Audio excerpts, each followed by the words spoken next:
السلام عليكم، كنتمنى تكونوا بخير وعلى خير ويلقاكم هذا الفيديو هذا في احسن الاحوال.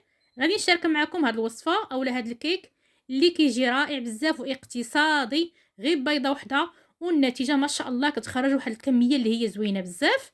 كنتمنى هذا الفيديو هذا ينال اعجابكم. هذا هو الشكل ديالو، وندوزو للطريقه والمقادير. هنا انا غادي نعطيكم المقادير والطريقه في نفس الوقت.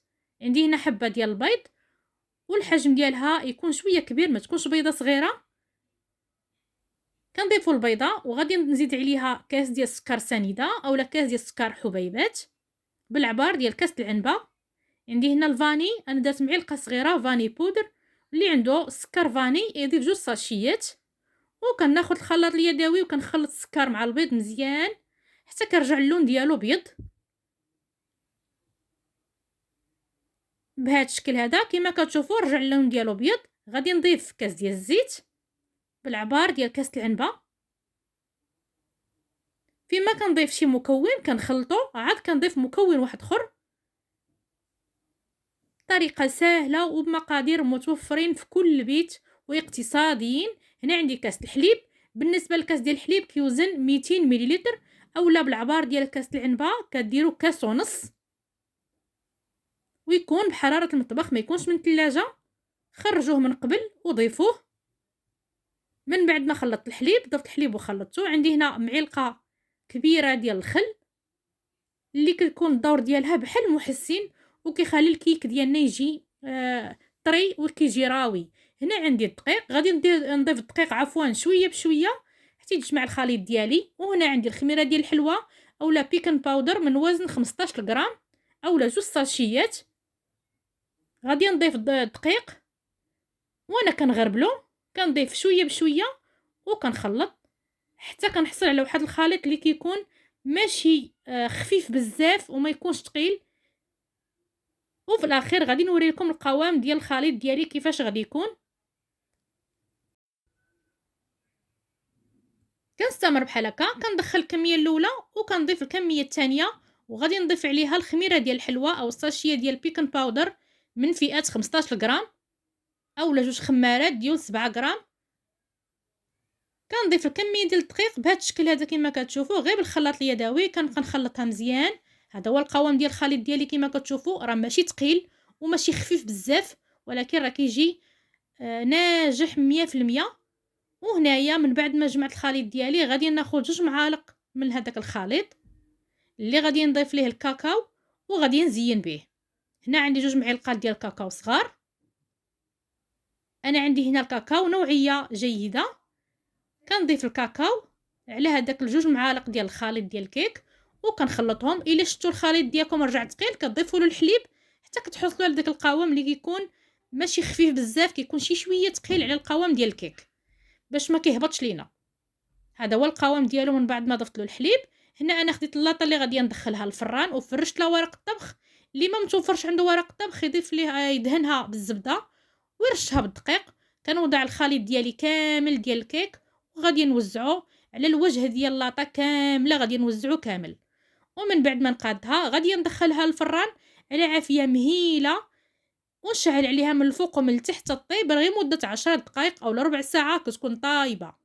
بالنسبه لهذا الخليط هذا اللي خلطنا درتو بلاستيك غذائي وغادي ندير به خطوط على هذا الشكل هذا كما كتشوفوا بهذا الشكل هذا بحال اللي كنديروا ملفي. كما قلت لكم بالنسبه للطياب انا غادي ندخلها، بالنسبه لي انا الكيك ندخلوه على فران بارد. اللي مولف كيسخن الفران من قبل يسخنو. ودرتو على 160 درجه، دات معايا ربع ساعه والكيك ديالي كان واجد. من بعد ما درت خطوط بهذا الشكل هذا كناخذ سكين وكندير بهذا الشكل هذا خطوط كنجيبهم وكنعاود ندير خطوط بالعكس كما كتشوفوا. الصوره كتوضح لكم كل شيء. وغاود نقلبها. من بعد ما قلبتها على الجهه الاخرى كنعاود نجيب الخطوط بهذا الشكل هذا باش كتعطيني الشكل ديال الملفي اولا الشكل ديال الرخامه بهذا الشكل هذا كما كتشوفوا. طريقه سهله كما قلت لكم. غادي ندخلها الفران طيب ومن بعد ما نخرجها غادي نشاركها معكم. هنا الكيك ديالي هو طاب كما كتشوفوا، دات معايا ربع ساعه في الفران على 150 درجه والعافيه من فوق ومن تحت. انا غطيتها بسربيته اولا بفوطه ولا منديل اللي متوفر عندكم، وغادي نقلبها باش ما يتخسرش ليا هذاك الزواق اللي عندها في الوجه ديالها. غادي نحيد لها ورق الطبخ. شوفوا جات رائعه بزاف وجات هشيشه وطريه بحال الجينواز. ودابا غادي نقسمها على جوج، غادي ناخذ سكين ونقسمها على جوج بهذا الشكل هذا. بهذه الطريقه هذه قسمتها على جوج. غادي نحيد الطرف الاول والطرف الثاني غادي ندوزو باش ندهنوه بالمربى ديال الفريز، اولا اللي بغى يدهنها عفوا بالشوكولات ديال الدهن، ولكن بالمذاق ديال مربى الفريز جات رائعه بزاف. غادي ندهنها مزيان، والكميه كتبقى على حسب الاختيار ديالكم وعلى حسب اللي بغيتو نتوما. غادي ندهنها كامله بالمربى ديال الفريز على هذا الشكل هذا حتى نغطيها كامله.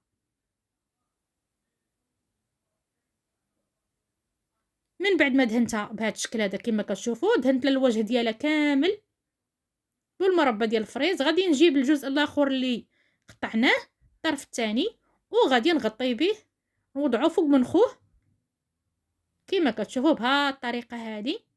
طريقه سهله وردوا معها البال لانها هشيشه بزاف دغيا كتكسر اولا دغيا كتقطع معكم. غادي ناخذ سكين وغادي نحيد هذوك الجوانب اللي كيكونوا شويه قاصحين، كيكونوا ناشفين شي شويه وما غاديش نرميهم. غادي نحيدهم بهذا الشكل هذا كتشوفوا كنقادها باش كتجيني مقاده. غادي نحيد هذا الجانب حتى هو، هذا هو الشكل ديالها. من بعد ما حيدت لها الجوانب كنعاود ناخذ السكين وكنقطعها على جوج بشكل طولي بهذا الشكل هذا كما كتشوفوا. بهذه الطريقه هذه قطعتها على جوج وكنعاود ندورها وكنقطعها بالعرض بهذا الشكل هذا. من بعد ما قطعتها خرجت لي 14 قطعه بهذا القياس ديال هادو، كيجيو رائعين بزاف. شوفوا الشكل ديالها شحال جات غزاله ما شاء الله. غادي نقطعها كامله بنفس الشكل، ومن بعد ما قطعتها هذا هو الشكل ديالها. وضعتها في طبق التقديم، هذا هو الشكل ديالها. عطاتني 14 قطعه وجات غزاله بزاف بحال اللي كتاكلي في الجينواز، كتجي ما شاء الله ناجحه 100%. غادي نقربها لكم باش تشوفوها وتجيكم عن قرب تشوفوها مزيان. شوفوا الشكل ديالها كيفاش جات، وهذاك المربى ديال الفريز اللي درنا فيها من داخل جا ما شاء الله عطاها واحد المذاق اللي رائع بزاف. شوفوا الشكل ديالها شحال جات زوينه. غادي ناخذ حيده وغادي نقطعها معكم باش تشوفوها عن قرب كيفاش كتجي شحال هشيشه واسفنجيه، وغير بيضه وحده وخرجت لينا 14 قطعه. شوفوا شحال كتجي اسفنجيه ما شاء الله، جات غزاله وناجحه بزاف. غادي نقطعها معكم باش تشوفوها من الداخل ديالها كيفاش كتجي. شوفوا شحال ملي كتقطعيها كتجي هشيشه وكتقطع معك بكل سهوله وكتجي اسفنجيه بزاف. شوفوا الشكل ديالها كيفاش جا. كنتمنى هذا الفيديو هذا ينال اعجابكم، ولا عجبكم الفيديو شاركوه مع الاهل والاحباب باش تعم الفائده فضلا وليس امرا. وكنتمنى تكونوا كاملين بخير وعلى خير، والى فيديو قادم ان شاء الله.